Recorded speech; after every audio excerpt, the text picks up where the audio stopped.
आप सब बढ़िया होंगे। तो स्टूडेंट्स, हमने elasticity of demand chapter start करा था। लास्ट क्लास में मैंने आपको डिग्रीज ऑफ इलास्टिसिटीज करवाई।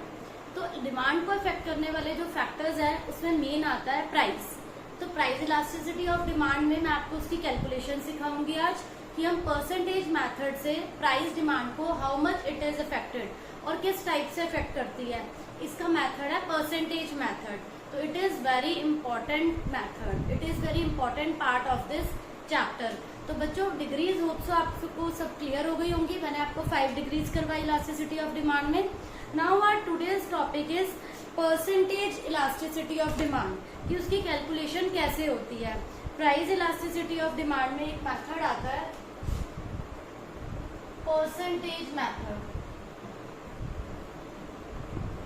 डेफिनेटली इसका क्वेश्चन बच्चों आपके एग्जाम में आएगा।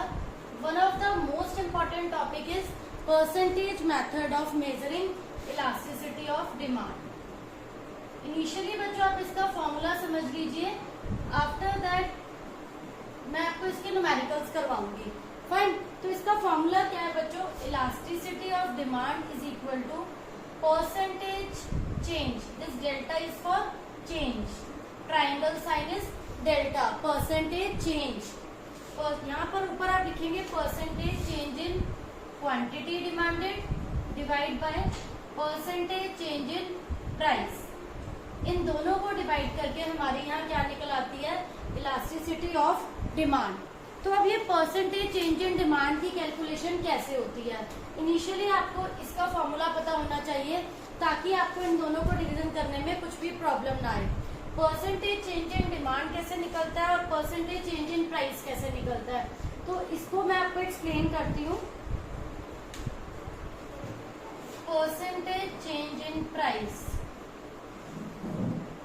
दो प्राइस होते हैं बच्चों, एक होता है ओल्ड प्राइस और एक होता है न्यू प्राइस। सिमिलरली एक होता है old quantity and one is new quantity. तो जब आपको बच्चों मैं परसेंटेज चेंज इन प्राइस करवा रही हूँ, आपको यहाँ क्या करना है? चेंज इन प्राइस अपॉन में ओल्ड प्राइस लेना है, इनटू में 100।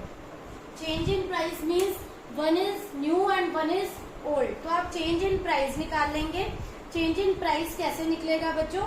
न्यू माइनस ओल्ड आ जाएगा यहाँ पर, और उसके बाद उसे ओल्ड प्राइस से डिवाइड करेंगे इनटू में 100। तो ये आपका बच्चों परसेंटेज चेंज इन प्राइस आ जाएगा।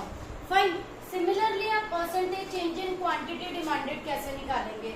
Percentage change in quantity demanded, change in demand upon old demand मतलब ओल्ड क्वांटिटी इनटू में 100। ये इसका बच्चों फॉर्मूला है। इसके बेसिस पे मैं आपको न्यूमेरिकल्स करवाऊंगी। यहाँ पर नेगेटिव का साइन आपको बच्चों इग्नोर करना है कि जब आपका आंसर नेगेटिव में आ रहा है। तो ये आपका बेसिक फॉर्मूला है परसेंटेज मेथड का, ठीक है। प्रोपोर्शनेट मेथड भी है आपका इसमें, वो यहीं से स्टार्ट होता है कि आप चेंज इन प्राइस अपॉन में ओल्ड प्राइस इनटू 100 लेते हैं, एंड इसका change in quantity demanded upon old quantity into 100। अगर मैं इन दोनों को अपॉन में प्लेस करूं, देखो किस टाइप से करने के लिए बोल रही हूँ मैं आपको। यहाँ मैंने आपको कहा percentage change in quantity demanded. Fine. Percentage change in quantity demanded आप कैसे लिखेंगे? Change in quantity demanded upon old quantity into में 100। Percentage change in price, change in price old price upon में ओल्ड प्राइस इनटू में 100। यहाँ जो आपका answer आएगा, this is the percentage method of elasticity of demand. और आप इसी को क्या बोलते हैं बच्चों? Proportionate method. Also this method is known as proportionate method. Very important method of calculating numericals. Numerical इसी पे बेस्ड आते हैं और ये जरूर आएगा आपके एग्जाम में। तो आप इस न्यूमेरिकल को, इस फॉर्मूला को अच्छे से क्लियर कर लीजिए। आपको क्वांटिटी डिमांडेड को ऊपर रखना है और प्राइस को नीचे रखना है। परसेंटेज चेंज इन डिमांड हमेशा ऊपर आएगा, परसेंटेज चेंज इन प्राइस नीचे आएगा। अगर क्वेश्चन में डायरेक्टली मेंशन है, that is well and good. अगर क्वेश्चन में डायरेक्टली मेंशन नहीं है तो आपको इसकी कैलकुलेशन खुद करनी पड़ेगी। परसेंटेज चेंज इन डिमांडेड की भी और परसेंटेज चेंज इन प्राइस की भी। तो मैं इस पे बेस बच्चों अब आपको एक न्यूमेरिकल करवाती हूँ। न्यूमेरिकल हम कैसे सॉल्व करेंगे वो मैं एग्जांपल करवाती हूँ आपको, देखते हैं।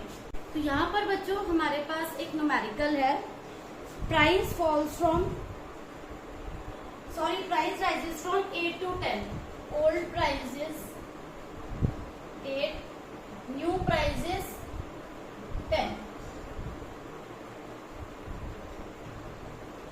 The demand falls from 5 to 4, जो क्वांटिटी डिमांडेड है वो पहले 5 यूनिट्स थी। नाउ जो न्यू क्वांटिटी है ये ओल्ड है बच्चों, और ये न्यू क्वांटिटी है ये 4 हो गई। ये आपको लॉजिक बच्चों पता होगा कि जैसे जैसे प्राइस जो है इंक्रीज होता है, डिमांड गेट्स रिड्यूस। प्राइस के इंक्रीज होने से डिमांड क्या हो जाती है बच्चों, कम हो जाती है। तो अब इस क्वेश्चन में उन्होंने पूछा है what will be the elasticity of demand. अब हमें यहाँ पर इलास्टिसिटी ऑफ डिमांड बताना है, हम कैसे कैलकुलेट करेंगे। Elasticity of demand is equal to change in quantity demanded upon old quantity into में 100। चेंज इन क्वांटिटी क्या लेंगे बच्चों, new minus old, 4 minus 5, old quantity 5 into में 100।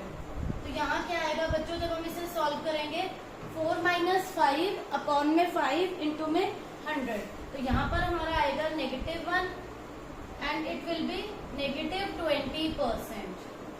फाइन। अब आप ऐसे ही इलास्टिसिटी ऑफ डिमांड करने के लिए पहले हम इसका प्रोपोर्शनेट ये निकालेंगे। ऐसे ही अब आप प्राइस का निकालें, change in price old price into में 100।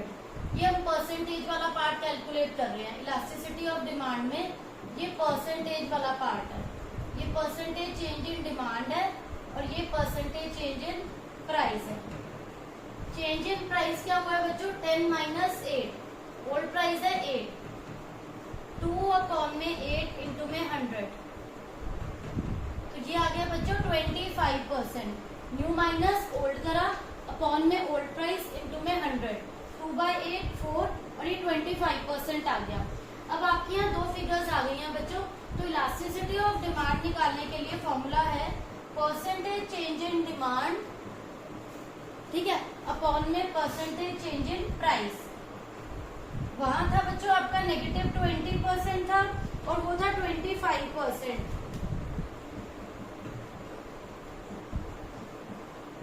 तो ये हो गया बच्चों -0.8। तो यहाँ पर आप कैलकुलेशन के लिए हम नेगेटिव को इग्नोर करते हैं, इलास्टिसिटी की नेगेटिविटी नहीं लेते।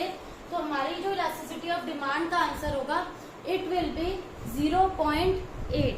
फाइन। तो यहाँ बच्चों ऐसा हमने क्यों करा, क्योंकि डायरेक्टली आपको परसेंटेज की फिगर्स गिवन नहीं है क्वेश्चन में, आपने उसे परसेंटेज फॉर्म में चेंज करा है। ठीक है, परसेंटेज फॉर्म में चेंज करा है का मतलब कि आपको ओल्ड प्राइस और न्यू प्राइस गिवन था। परसेंटेज चेंज इन डिमांड में लाने के लिए आपने यहाँ क्या किया, new price minus old price करा, 10 माइनस 8, और ऐसे ही चेंज इन क्वांटिटी डिमांडेड के लिए 4 माइनस 5 वो नेगेटिव बनाया, अपॉन में ओल्ड क्वांटिटी 5 था इंटू में 100। तो ये चीज आपको फॉर्मूला अप्लाई करना पड़ेगा। अगर आपको परसेंटेज की फिगर्स डायरेक्टली गिवन है तो आप डायरेक्टली भी आंसर कैलकुलेट कर सकते हैं। तो यहाँ पर बच्चों आपका ये क्वेश्चन खत्म होता है। आपको नेगेटिव वाले साइन को इग्नोर इसीलिए करना है क्योंकि हम नेगेटिव साइन को इग्नोर करते हैं और पॉजिटिव नंबर को कंसीडर करते हैं। इलास्टिसिटी को हम पॉजिटिव वे में कंसीडर करते हैं, तो हमें इसे यहाँ पर इग्नोर करना पड़ेगा। फाइन। तो यहाँ पर हमारा आंसर इस टाइप से कैलकुलेट होगा। ये न्यूमेरिकल मैंने आपको प्रोपोर्शनेट मेथड के थ्रू भी कर दिया और परसेंटेज मेथड के थ्रू भी सॉल्व कर दिया। ओके बच्चों, तो होप सो आपको ये कॉन्सेप्ट क्लियर हो गया होगा, कोई डाउट नहीं होगा। Still you are having any doubt, please ask in comment section. Thank you.